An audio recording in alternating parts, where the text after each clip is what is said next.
গণ অধিকার পরিষদের নুরুল হক নূরের উপর হামলাকারীদের দ্রুত গ্রেফতারের দাবিতে শাহবাগে সর্বদলীয় সমাবেশের আয়োজন করেছে দলটি। দর্শক, সেখানে রয়েছেন আমাদের সহকর্মী সাজিদ সরকার। আমরা সরাসরি যুক্ত হচ্ছি তার সাথে। সাজিদ, নিশ্চয়ই শুনতে পাচ্ছেন আমাকে। গণ অধিকার পরিষদ ছাড়া অন্য কোনো দলের নেতাকর্মীরা সেখানে গিয়েছেন কিনা, বক্তারা কি বলছেন সমাবেশে, জানাবেন।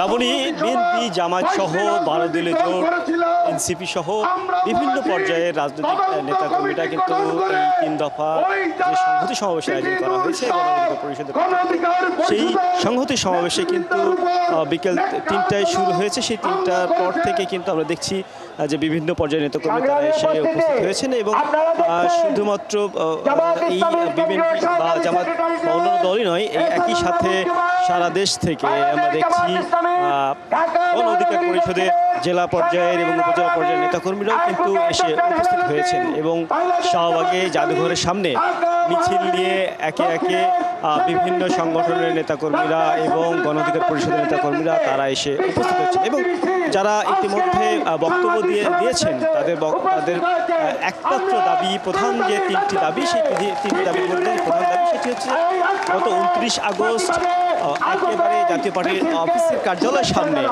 এবং সেখান দিয়ে যখন আসলে গণ অধিকার পরিষদের মিছিলটি যাচ্ছিল সেই অবস্থায় সংঘর্ষ জড়িয়ে পড়ে দুই দলের।